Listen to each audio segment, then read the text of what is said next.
Hey everyone, RogueGold here. Welcome to the Division Resurgence. If you're watching this video, the game has officially released. I'm posting this on launch day, and it means that we finally have our first new Division game in 7 years. But I know many of you are skeptical about this game given the Resurgence is a mobile title, and I feel you. I'm a console and PC player at heart. What I will say though is of all the things you could say about Resurgence, a lack of effort is not one of them. This is a shockingly accurate representation of the Division scaled down to mobile devices, and after the time I've spent with it, you start to feel a bit overwhelmed by the depth. Right, some systems here are even more intricate and involved than in the Division 1 or 2. Now, you might be seeing this gameplay and saying that doesn't look like early level stuff, and you'd be correct. That is because I was given early access to the Division Resurgence courtesy of Ubisoft in the UB Creator Program. This video is not sponsored, to be clear, but I did want to thank them for the access nonetheless, because the additional time has allowed me to craft this video, in which I'm going to go through 14 tips that I wish I knew before beginning my Resurgence journey. Again, there's a surprising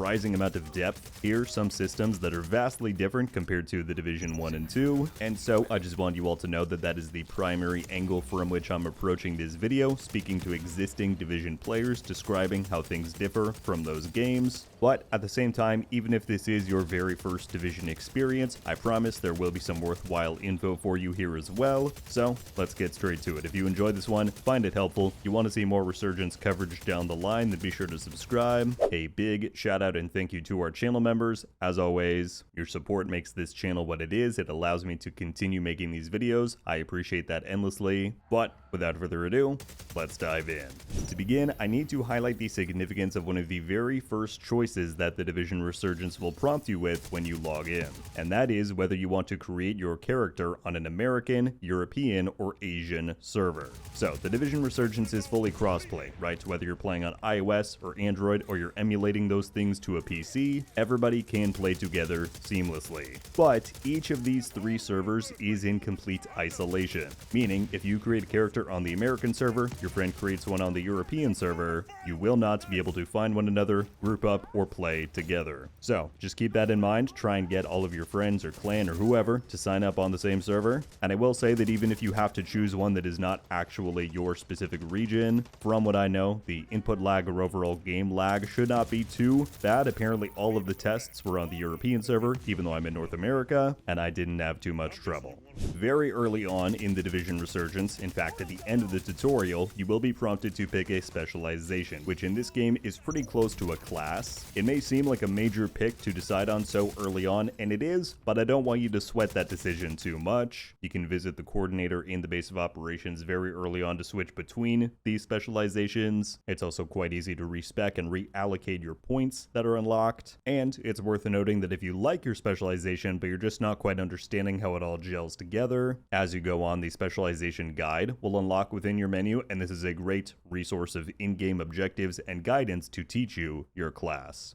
So you've selected your spec, you're off to the game, you're probably thinking, great, now I'm in. Not so fast. I want to bring your attention to one major setting that I believe everybody should at least be aware of if you're not going to change it, because one of the turnoffs that I've seen for many is them saying that the Division Resurgence looks too choppy at 30 FPS. Well, the game defaults to that, but it also offers you 45 and 60 FPS options. Now, the availability of these will depend on the specific device that you're playing Resurgence on. The full device compatibility list will be linked down in the description of the video. But yeah, all of the gameplay that you'll see in this video was captured at 60 FPS. Choosing that setting will limit your graphics capabilities somewhat, but in my opinion it is worth it. It will provide you with a very smooth and stable experience. One of the first major systems and deviations from the Division 1 and 2 that I wanted to highlight here is the concept of gear level and power score. So in past Division games, your gear and weapons drop at a predetermined level, and those things highly influence your gear score, which while we do not have in current day Division 2, we did have in the past, and it's active in the Division 1. Resurgence does things a little bit differently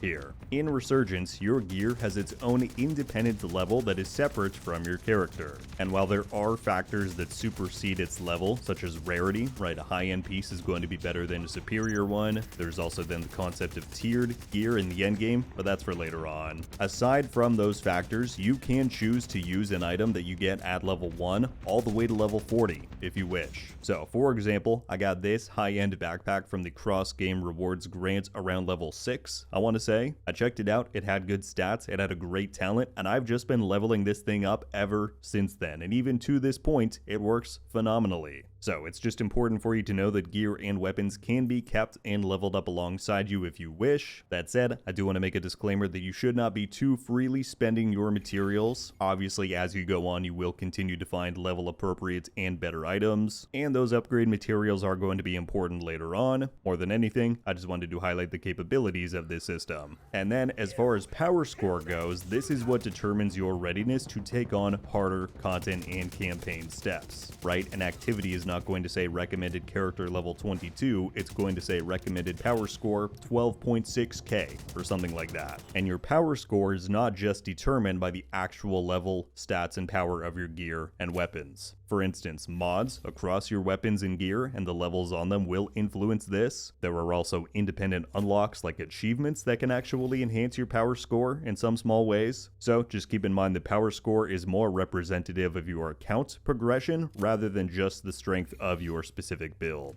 Another big deviation from past Division games is that weapons in the Division Resurgence have damage types. So each weapon that you pick up in the game will have a colored symbol and icon on it. Red is for blast damage, light blue here is for shredding, and then dark blue is piercing. These damage types are not nearly as important when you first start out in the game, but as you go on, you get into the later teens and 20s levels, you will start to notice some different content and bosses have corresponding damage type shields. And the gist is that the higher you climb in the Division Resurgence, the more required it will become for you to match those damage types in order to succeed. So just keep this in mind and try to keep weapons from each type on you at all times. Now, this is something that, from what I've been made to understand, is pretty common for mobile games of this type, but again, this is a very new system for the Division. The Division Resurgence has a daily XP cap, or a daily XP boost. It kind of depends on how you look at it or define it. Down near your character level, you will see this orange arrow. If this icon is lit up in orange, then that means that you're receiving full and total XP gains. However, this will only last for a specific amount of progression each day. Unfortunately, the exact XP values are not defined here, right, for how long this will be active. Usually, though, you can get through a handful of levels before it disables. But once this disappears and the arrow is no longer orange but instead gray, it doesn't mean that you're blocked out from playing or progressing, but it does mean that XP will be gained at a slower rate. So more than anything, this means that if you only have a limited amount of time to play per day, try to maximize this bonus or threshold because there's no carryover or incentive to wait for the next day. And then on a similar note, per each daily reset, you can only receive rewards from 10 open world activities. Now, Resurgence has far more to offer than just open world activities, but these can be pretty rewarding. They are also sometimes asked for you to complete during different campaign steps. So again, just try to strategize your time accordingly with this in mind. And one little bonus and pro tip, once discovered, you can fast travel directly to open world activities. Hopefully that saves you a little bit of running time. So with the knowledge of the fact that there is a daily XP cap in the game, the question will naturally arise, what is the best XP farm or the best use of my time each day if I only have a limited amount to play? Well, for one, daily quests are a must. These are very easy, great sources of XP. You also receive 5 free rerolls per day if you receive objectives that aren't quite lining up to what you want to do. Once you complete those, then of course you have the main campaign. If you've got objectives or main missions to do, those reward you with great chunks of XP. But at certain times, you will also run into campaign steps where it says that you need to reach 1 or 2 levels higher in order to move on. So what then?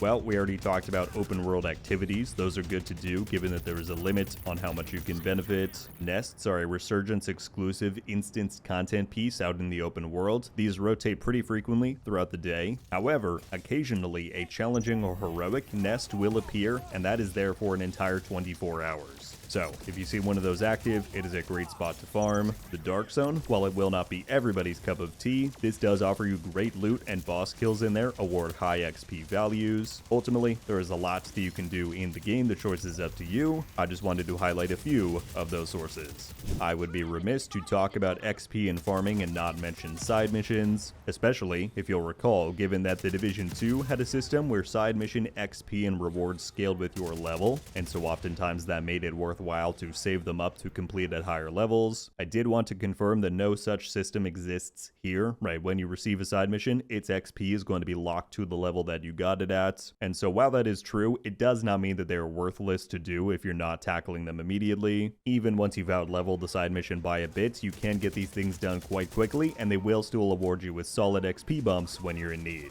Alright, this one is specifically for my Division 1 and 2 players out there. Soon after you begin this game, you're going to notice just how many menus and systems the Division Resurgence has. There are already tons of options in your main menu alone, and then many of those will feature sub-menus or deeper layers to explore. The reason I bring this all up is because as you progress, you're going to be getting tons of exclamation points that pop up across these various menus. And while that might start to feel overwhelming or not worth your time to click on each one, do it. The game should pretty naturally guide you to wherever the exclamation points are trying to get you to visit, but these are beneficial things that it is trying to grant you. These different menu unlocks can include Phoenix credits, specialization points, different achievements for small power score increases, there are milestone caches with materials, so it might take a little bit of time to get accustomed to, but the bottom line is always follow the exclamation point. Now, when it comes to a game like Resurgence, I've seen it happen in the Division 1 and 2, with so many different objectives, right, so many paths to success, that can also lead to paralysis. You get to a point where you don't know what to do, so you do nothing, and you just kind of wander aimlessly. If you ever find yourself in that situation, I highly recommend checking out your agent career in the menu. This functions somewhat similarly to the seasonal journeys that we get in the Division 2, except this is a one-time track for your campaign and leveling journey specifically. The career will naturally point you towards and guide you through the game and its systems, right? You'll see objectives to try out different game modes, engage with crafting, etc. And most importantly, the rewards for completing each tier of the career are very worthwhile. So be sure to visit and follow up with the objectives in this system frequently. Alright, this is kind of a fun one. As you explore the open world, you're going to come across a variety of loot boxes to pick up and collect, and the vast majority of these are free. You just interact and you get good stuff, but sometimes you'll come across these ones that require a combination to unlock. Now, these might initially seem daunting to solve, right? How am I going to know what the code is? But these are actually usually fairly easy, and they reward you some pretty good loot early on in your journey. So, the codes to open these lockboxes are usually in one of two places. The first is somewhere in the physical world, right on a wall, scribbled on a notepad, some other placement nearby the box. But also, these will sometimes be found within collectibles. In the database, this is under the Cryptic Clues tab, and these collectibles should be placed right nearby where you find the lockbox, so that you know which to look at within your menu. I wanted to include this one as a bit of a cautionary warning to my fellow Division 1 and 2 players, and this is on the topic of crafting. Now, we know crafting to be a fairly useful core system to these games. That is not so much the case in the Division Resurgence. Now, while the chances to get decent items from crafting do exist, those chances are locked behind lots of RNG and lots of grind to level up your workbench to increase those odds. In Resurgence, crafting also has a timer. It is 24 hours by base, even for common tier items. So, for the most part, aside from required objective steps, it is generally recommended not to interact with or spend very many materials on crafting. Another very popular question that comes in all the time for these types of games: what do I do with unneeded gear as I level up? Do I deconstruct it? Do I sell it? For the most part, deconstruction is the most recommended. Materials in this game are very valuable, and you will also come across credits from a variety of sources, including many menu achievements and unlocks. That being said, though, there is an important stipulation with dismantling to be aware of. When you dismantle an item, or you use it to upgrade another item, there will be a small warning on screen to alert you that you are only going to receive 90% of the materials that you have invested into it. That's not a huge loss, but a loss nonetheless. And this value goes down to 80% when it comes to OS protocols, which have a tendency to be even more upgrade dependent. Okay, and then the final advice that I wanted to offer you is on the topic of monetization. The Division Resurgence is going to present you with a lot of monetization and microtransaction offers. Bundles, one-time offers for different campaign stages, cosmetics, etc. So, off the bat, I want to state very clearly that none of this is required. You can play the game entirely free, even if it does mean that you will progress slower. But conversely, I also wanted to warn you that not every store proposition is of equal or fair value. For example, some of the sealed caches in the store offer pretty poor RNG odds to get something that is actually worthwhile. You'll end up finding that certain bundles offer better value than others. There's a lot of complexity here. But if you do decide to spend money in the Division Resurgence, I wanted to let you know what I've been able to identify as some of the most worthwhile purchases, and this comes from community members' help to crunch the numbers. The first is the Battle Pass, also known as the Classified Ops Pass. This thing is relatively cheap, and it offers you a few worthwhile incentives. The first is that you get to unlock an exotic item very early on in the game, that being the Warlord returning from the Division 1. This thing has helped carry me through the majority of the campaign, and again, you can level these items alongside you. And then, of course, as you go on, the pass will award you with other good materials and rewards. The other purchase then is the Warden Field Supplies. Now, this is a $5 USD monthly purchase, right? You buy it and it provides you with 30 days of free daily Phoenix credits, an extra 30 slots in your bag, and a 40% reduced crafting time. So overall, this one will just help lessen some of the friction to your experience. Of course, though, it is your money. Do or do not spend it as you please, but if you're going to, that is what I've been able to identify as some of the best offers. It's also worth noting that purchases made in the Division Resurgence are exclusive to the character that you purchase them on. Especially in the Division 1 and 2, we are used to purchases counting for your entire account and multiple alt characters. That is not the case here, and Resurgence is a very single character focused title, so keep that at the forefront of your mind if you're thinking about engaging with any microtransactions. Well, there you have it, everybody. Those are my 14 top tips when first starting out in the Division Resurgence. There is a lot to learn here, right? A lot that is different from the Division games that have come before. I hope that this video helps you navigate it all just a little bit easier. Before we close out, I have to give a special shout out to Orion, who is a very prominent member of the Division Resurgence community, who has offered me loads of information, advice, and greatly helped in prioritizing what to include within this video. He's also created a free and public spreadsheet with tons of Division Resurgence information, so I will link that down in the description for any who may want to use it. At this point, though, I would love to hear any and all thoughts or questions that you may have after watching through. Did this help? Are there any points that are still unclear? If so, let me know and I will do my very best to provide you with what I know. Also, let me know what other Resurgence videos and content that you might be interested in seeing from me moving forward. But I believe that is just about going to do it for me today. Thank you all so much for watching. I'll catch you back soon, but until then, RogueGold. Ow. Oh! We just got a Ravenous! Haha! I might not be friendly.